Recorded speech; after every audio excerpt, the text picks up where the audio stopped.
Today we're going to be learning about case-based learning. I'm Kristen Purvis, one of the instructional designers in the Office of Online Learning. Let me go ahead and spotlight my video. Okay. So on the agenda for today, first we're going to learn what case-based learning is, why it's a good thing to use in your class, and how you can use it. I'll go over 4 specific options that you can use to apply it in your classroom, and then 5 options for assessment. What is case-based learning? Basically, it's using stories as a teaching tool, and it helps show the application of those stories to real life and the concepts you've been covering in class. Depending on the goal, it can be fact-driven and deductive, meaning there's only one correct answer. That's more applicable to scientific subject matter. And then there's also context-driven, which means there can be multiple correct answers, things that are open to interpretation. It's used in various disciplines, but what most people probably know it from is law school, business school, and medical schools. For example, a lot of us have seen movies about law students where they're in class and they have different cases that they're reviewing. A lot of times these are Supreme Court cases, and they help the students learn what the different laws are and how they're applied in real life settings.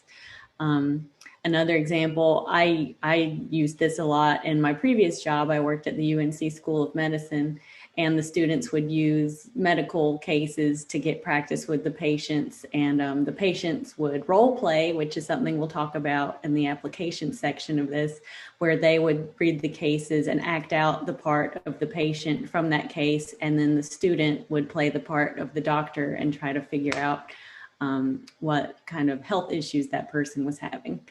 So overall, good cases will have a couple of elements. Number 1, it should have a riveting story. It should be recent, so that helps them apply it to current times in their real life. There should be dialogue included. It should create empathy. It should be relevant to the reader. And most importantly, probably, is that it requires solving a dilemma. That's going to make your students engage with critical thinking and apply the knowledge that they've been learning in your class to that situation and answer that dilemma for the person involved in the scenario. So why would you want to use case-based learning in your class? I have a couple sources at the bottom of this that back all of this up. It's been shown in a couple of different studies that case-based learning helps your students retain information a lot better than just memorizing things.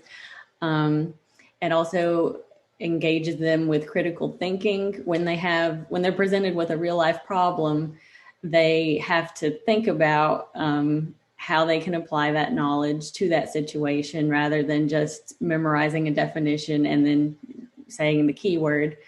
It also helps enable collaborative learning. It's great for teamwork exercises.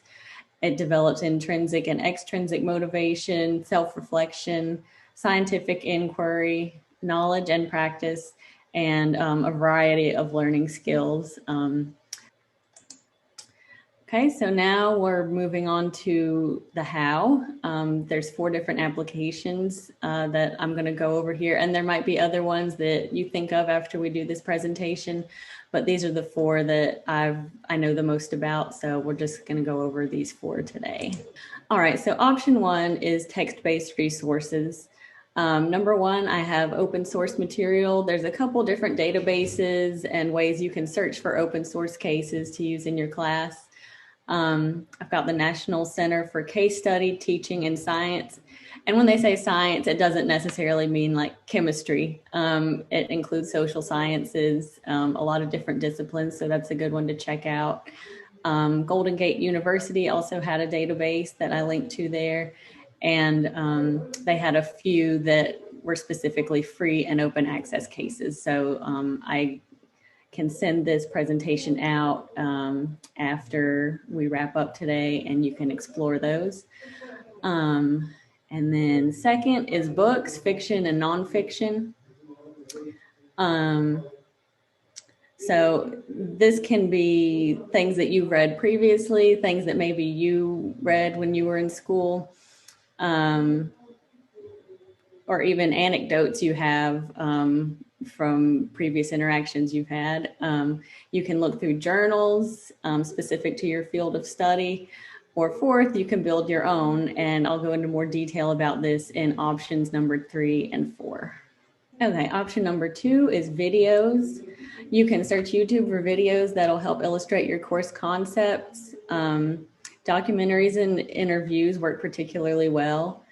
I'm personally interested in psychology, so sometimes I'll watch interviews with therapists and their patients and just try to learn more about what's going on with their different mental states.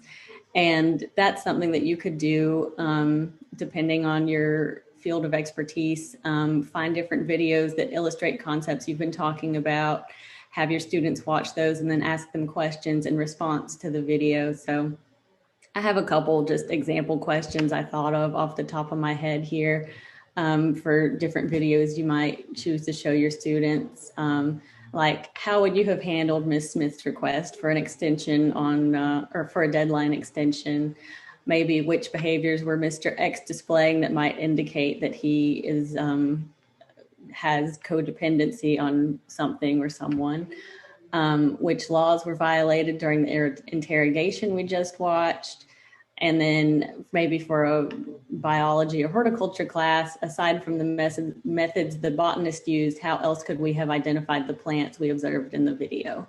So just to make sure that they're paying attention to what's going on in the video rather than just having them hit play and then forget about it, really engage them with those critical thinking questions. Number 3, this ties back into creating your own story. You could create a comic, and this can be based on real cases that you find from any of those databases or a journal, or you can make up your own. Up in the upper right-hand corner, I've got my Bitmoji that I made. This is just an app that you can download on your smartphone. And you basically just make a cartoon version of yourself, and they have a lot of different poses and scenarios that they can be in, and you can use these in PowerPoint presentations and accompany it with text or clip art or different pictures. And then there's also Storyboard that, and I'll have some examples of that on the next few slides, but it's more involved than Bitmoji. Storyboard that has different backgrounds, and it's filtered by time periods and everything. It's really cool. And it's completely free. I don't think you even have to make an account to use it. If you plan on using it a lot, I would recommend setting up an account. But so that's a neat tool. And so I already went over number 3 basically, but you'll just be illustrating concepts from the course and the character's background, their story, and or their dilemma. And then I have this bonus tip at the bottom that works especially well for online learning environments. They can do choose their own adventure, and that's in reference to these books that I used to read a lot when I was younger, where you're reading a story and then you come to a certain page and it gives you multiple choices. And you pick one of them and then you turn to the page that your choice corresponds to. And so it's kind of similar to that concept. You would present this scenario to your students and then maybe have some text, and maybe the heart represents a choice, the laughing face represents a choice, and then the wow face can represent a different choice. And your students can vote on what choice they think is the right one. You could also do that with the built-in polling feature in Zoom, or you could use Mentimeter. All of these are free things. And then, of course, there's always the chat box if you want your students to give a more detailed response to the scenario. So here's a couple of examples of Storyboard that. This is the character creation page.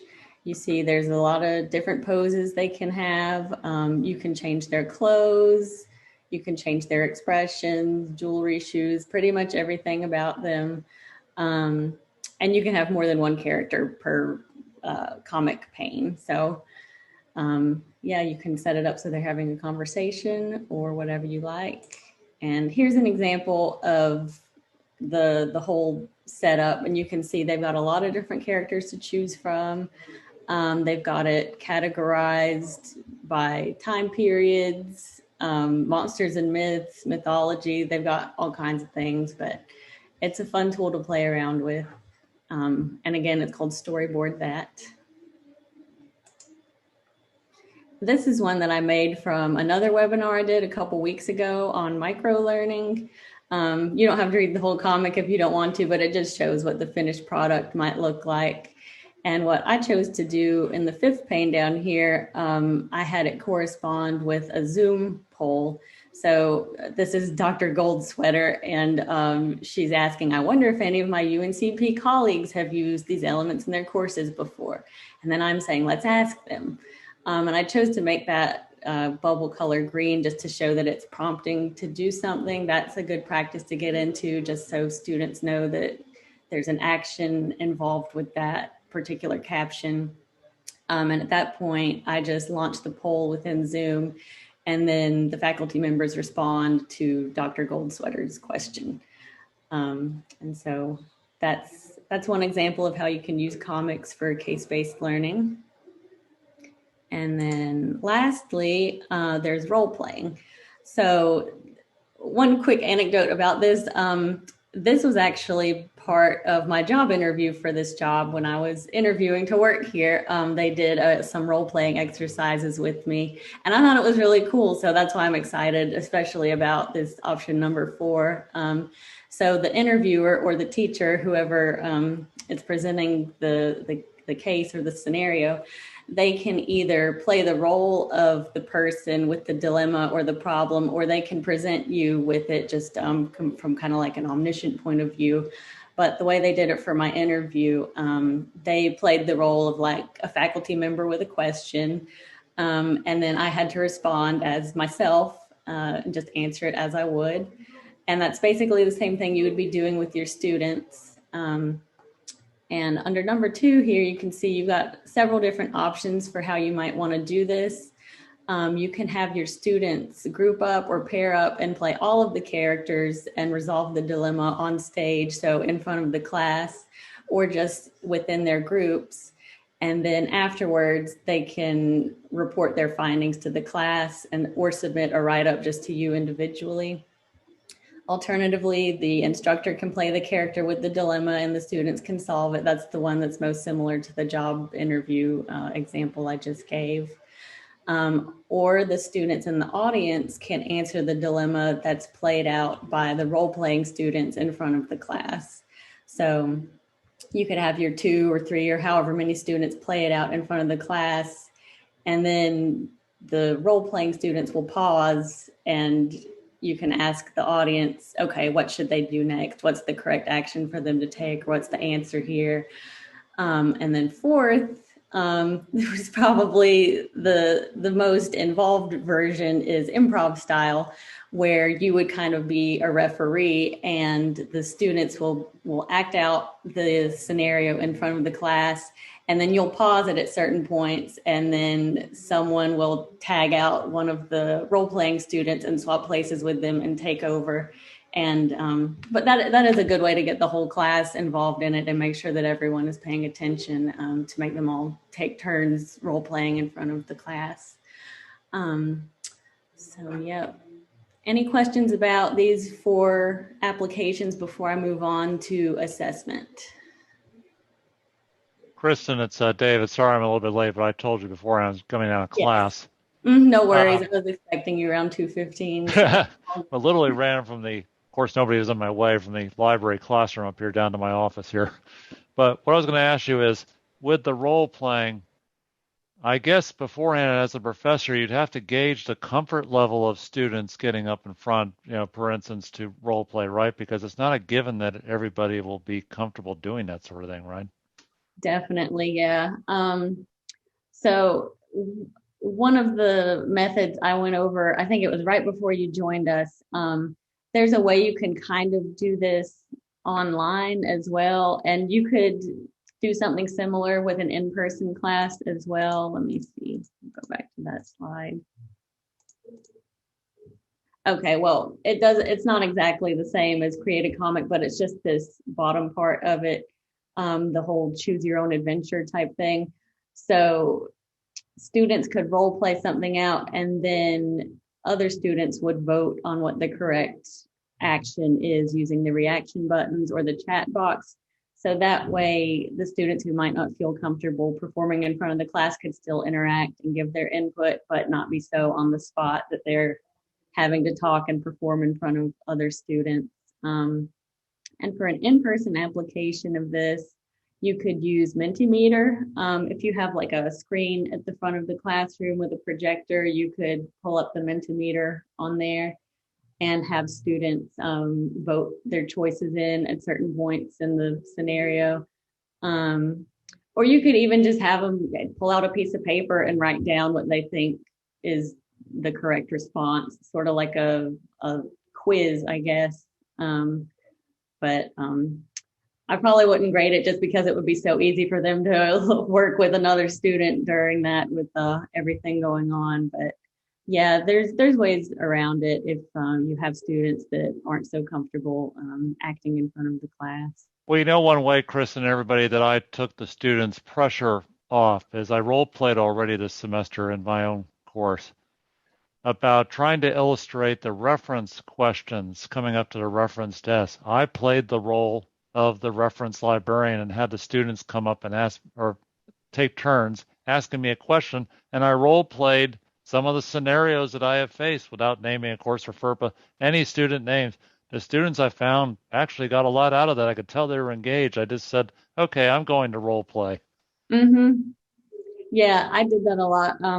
I worked at a library 2 jobs back, and I was training the student workers, and that was one of the big things we did too, is just to role play. Because I mean, for certain things, there's just that's the best way to do it, and kind of keeps them on their toes. And they're like, oh, I've done this before. Like I've been presented with this exact same situation. Now I know how to handle it. So Because one of my colleagues, Robert Arndt, who you all may know, had a reference question where the student, he asked, what's your research topic? Annotated bibliography? And he said, no, that's not your research topic. That's the finished product. Annotated bibliography? He spent an hour, but I said, this is the type of things I was trying to role play, the types of questions that we get and how we respond for the students. So they really got a lot out of that. mm-hmm. Good. Yeah. Students really seem to enjoy it. Um, so any other questions about role playing or any of the other 4 options? Nope. Okay. We will move on to assessments now. And this is a fairly short slide, and this will wrap up the presentation. But so there's 5 main options for case-based learning assessment. The easiest and fastest, and probably the one you might be most familiar with, is multiple choice or true false quiz. Just make it a short scenario or case based. It's better than asking them to recall a definition or just memorize key terms, things like that. And another positive of using this specifically for case-based scenario questions, it's hard for them to find the answer online or to cheat because it's too specific. If they're just doing keyword memorization, things like that, a quick Google search will probably yield the answer they're looking for. But if they have to read a whole page of a somewhat complicated scenario, they won't be able to just Google that and find the answer. So works really well for multiple choice and true false quizzes. Another option is to have them write an essay. This would involve giving them a scenario or a case. I'm going to use those terms interchangeably, just so you know, case and scenario. But you would give them up to 2 pages with a scenario and ask them to read it. And then you would ask them a couple questions about it, and they respond with those in their essay. And it would just be specific things similar to the questions I had on the video slide. Let me go back to that. So just specific things that tie in directly to the scenario you've presented them with. I won't read them all out loud again, but yeah, things that just make sure that they read the whole scenario, they understand what they're answering, and why that question is relevant to what you've been learning in class. Okay. So the third method is formative/embedded. If you use Camtasia, this one works particularly well. While I'm mentioning Camtasia, if any of you are interested in using that tool or learning more about it, we're doing the spring 2022 cohort of our Camtasia users community starting in January.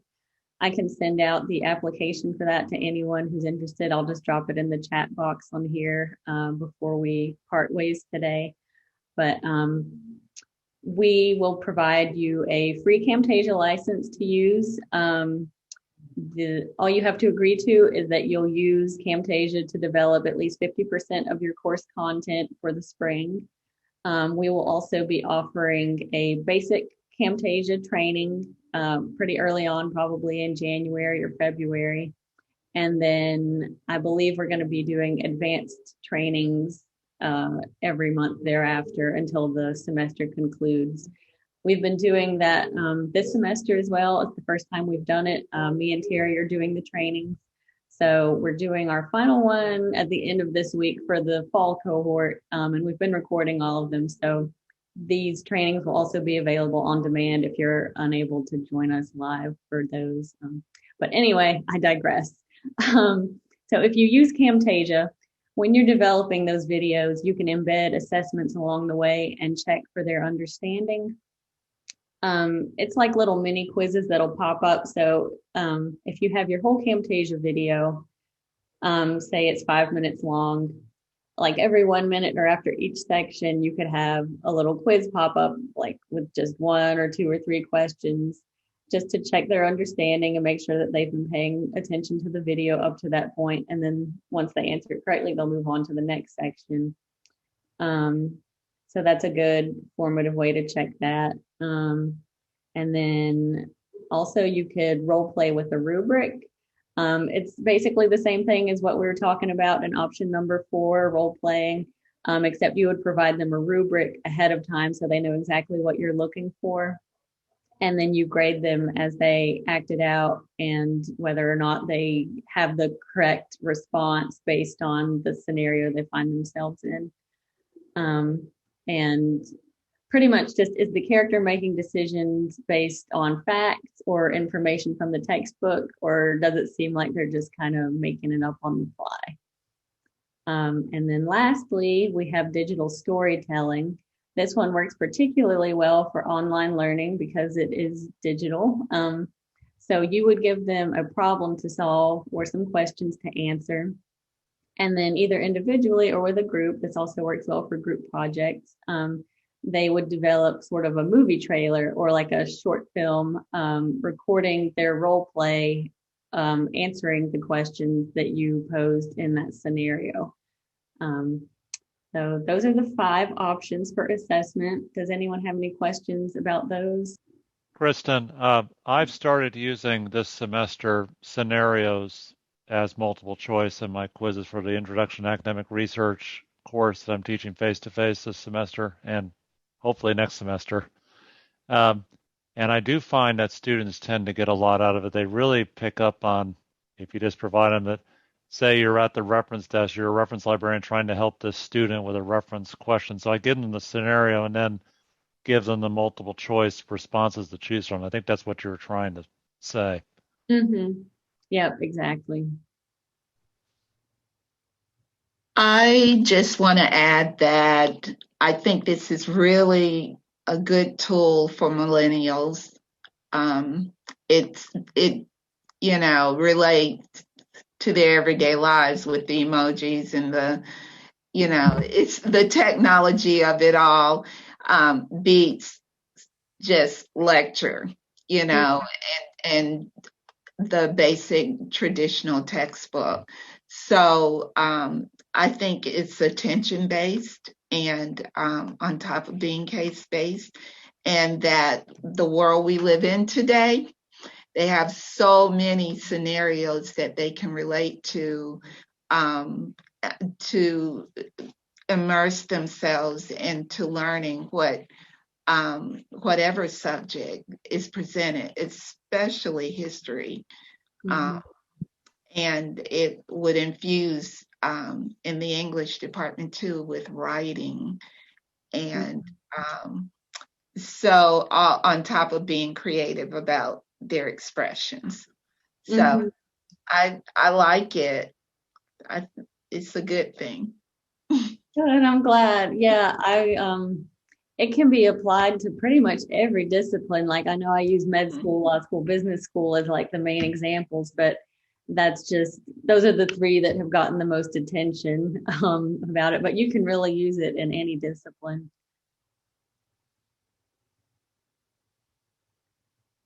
Were there any other questions or comments?